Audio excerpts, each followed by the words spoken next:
Hello, good morning student. मैं आपकी रेखा ma'am. आज मैं आपको पाठ 4 शक्ति के साधन में पढ़ाऊंगी। शक्ति यानी शक्ति किसे कहते हैं? पावर, एनर्जी, ऊर्जा। जब तक हमें शक्ति प्राप्त नहीं होगी हम किसी भी कार्य को नहीं कर सकते हैं। और मनुष्यों को शक्ति किसे प्राप्त होती है? भोजन से। जब तक आपके शरीर में भोजन नहीं जाएगा आपको शक्ति प्राप्त नहीं होगी और आप किसी भी कार्य को करने में सक्षम नहीं होंगे, आपका मन नहीं लगेगा। तो शक्ति का हमारे जीवन में बहुत महत्व है। ऊर्जा अथवा शक्ति हमारे जीवन में बहुत महत्व है। किसी भी कार्य को करने के लिए जिस प्रकार हमें शक्ति की आवश्यकता होती है, यानी आपको ये शक्ति किससे प्राप्त होती है?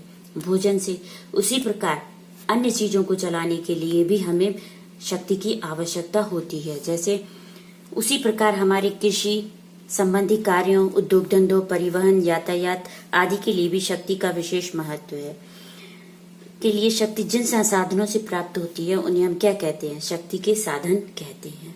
अर्थात जिस तरह हमें भोजन से ऊर्जा प्राप्त होती है उसी प्रकार कृषि पदार्थों को चलाने के लिए, यातायात परिवहन के साधनों को चलाने के लिए हमें जिस चीज की आवश्यकता पड़ती है उन्हें हम शक्ति के साधन कहते हैं।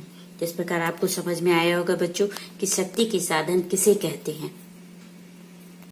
अब आता है टॉपिक शक्ति के साधन। ये 2 प्रकार की होती हैं, परंपरागत ऊर्जा और गैर परंपरागत ऊर्जा। परंपरागत ऊर्जा वो होती है जो हम प्राचीन समय से प्रयोग करते हैं, लेकिन इनका एक बार प्रयोग करने के बाद हम इनका दोबारा प्रयोग नहीं कर सकते, यानी ये समाप्त हो जाते हैं और इनको बनने में करोड़ों अरबों वर्ष लग जाते हैं। दूसरा आता है आपका गैर परंपरागत स्रोत। ये वो साधन है जब तक पृथ्वी पर पवन है, सूर्य है, जल है, तब तक आपको ये चीजें प्राप्त होती रहेंगी, आपको इससे ऊर्जा प्राप्त होती रहेगी।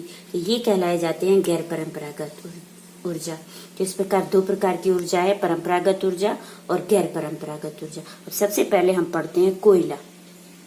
कोयला एक खनिज पदार्थ है जिसे खानों से प्राप्त कर रेल इंजन निर्माण, लौह इस्पात कारखानों आदि में ऊर्जा के रूप में प्रयोग किया जाता है। यानी कोयला एक खनिज पदार्थ है जिसे हम चट्टानों से यानी धरातल से निकालते हैं और इसका जो निर्माण है, इसका जो प्रयोग किया जाता है रेल इंजन निर्माण में, लौह इस्पात कारखानों में आदि में ऊर्जा के रूप में इसका प्रयोग किया जाता है।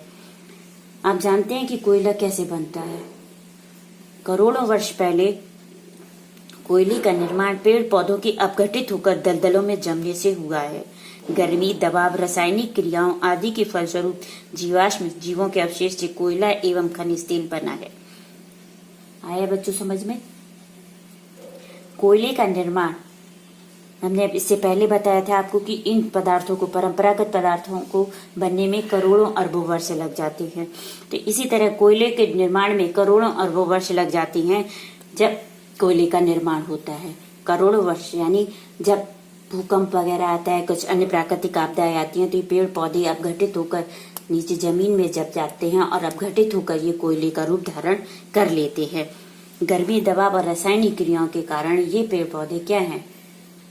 कोयले का रूप धारण कर लेते हैं। इसीलिए क्योंकि ये पेड़ पौधों अन्य पदार्थों से निर्मित रहते हैं, इसीलिए इन्हें जीवाश्म ईंधन भी कहते हैं। अब टॉपिक आता है कि कोयले के भंडारण। तो भारत में कोयले का विस्तृत भंडार है। भारत में कोयला पाया जाता है, जैसे आपके इसमें झारखंड, छत्तीसगढ़, पश्चिम बंगाल, मध्य प्रदेश, असम, मेघालय, आंध्र प्रदेश, गोवा आदि ऐसे क्षेत्र है जहाँ पर कोयला अत्यधिक मात्रा में निकाला जाता है। यानी यहाँ भारत में कोयले के विस्तृत भंडार हैं। खदानों से कोयला निकालने के बाद इसकी गुणवत्ता के आधार पर इसको 4 भागों में बांटा जाता है: पीट, लिग्नाइट, बिटुमिन्स और एंथ्रासाइट। जिस तरह आप बाजार में कोई सामान खरीदने जाते हैं तो अच्छी और वैरायटी के आधार पर आप देखते हैं, उसी तरह ये कोयला भी अपनी गुणवत्ता के आधार पर 4 भागों में विभाजित किया जाता है। इस कोयले का प्रयोग जो है कई कार्यों में किया जाता है, जैसे रेल के इंजन बनाने में, कारखानों में, जहाज निर्माण में, रसोई में, सीमेंट में, उर्वरक बनाने में, ताप विद्युत केंद्रों एवं लौह इस्पात उद्योग में इनका प्रयोग किया जाता है। दूसरा टॉपिक आता है आपका खनिज तेल या पेट्रोलियम।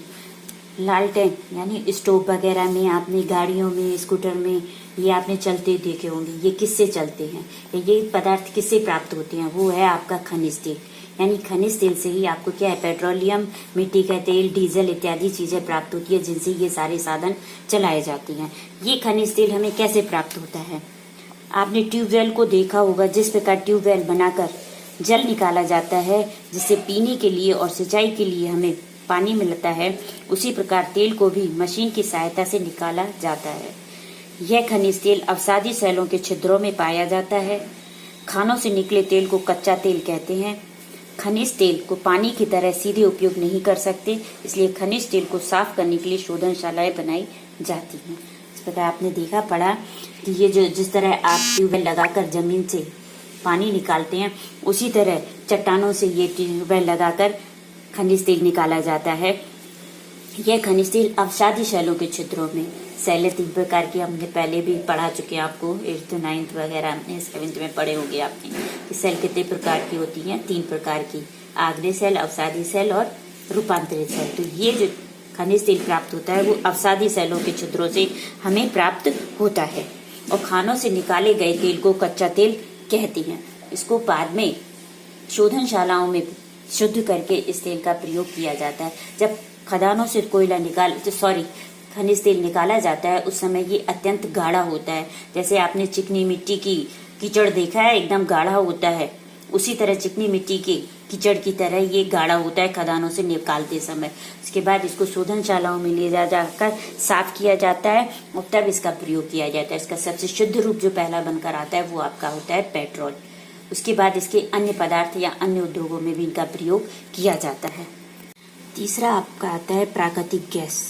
प्रायः प्राकृतिक गैस भी जिन क्षेत्रों से खनिज तेल निकाला जाता है, उन्हीं की कुओं के पास से ये आपके प्राकृतिक गैस भी निकाला जाता है। महासागर के तलीय भागों से भी निकाला जाता है। यह गैस कुओं से मशीनों द्वारा निकाला जाता है।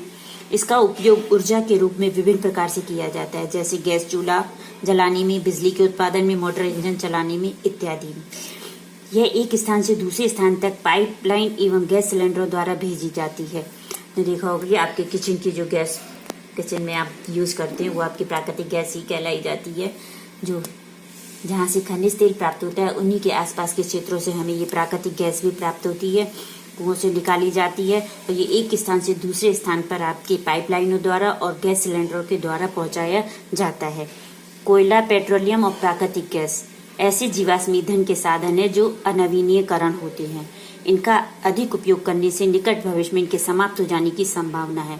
अतः हमें शक्ति के वैकल्पिक साधनों का अधिक से अधिक प्रयोग सुनिश्चित करना होगा।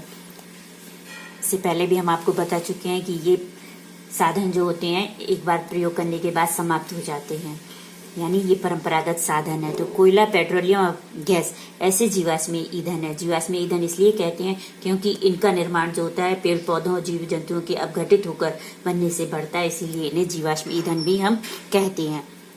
जो अनवीकरणीय होते हैं, यानी इनका द्वारा उपयोग हम नहीं कर सकते हैं, इनका द्वारा प्रयोग हम नहीं कर सकते, इनको द्वारा प्रयोग में नहीं ला सकते हैं। इनका अधिक उपयोग करने से निकट भविष्य में समाप्त हो जाने की संभावना है। और अगर हम इसी तरह प्रयोग करते रहे तो ये एक समय आएगा कि जब समाप्त हो जाएंगे, क्योंकि इसको बनने में करोड़ों वर्ष लग जाते हैं। तो इनका उपयोग हमें सोच समझ के करना चाहिए और इनकी जगह हमें शक्ति के वैकल्पिक साधनों का प्रयोग करना चाहिए, जैसे सौर ऊर्जा है, पवन ऊर्जा है, जल विद्युत शक्ति है। ऐसे ऊर्जाओं का प्रयोग करना चाहिए जिनका हम पुनर्भरण कर सकते हैं। आज का टॉपिक इतना ही बच्चों, बाय।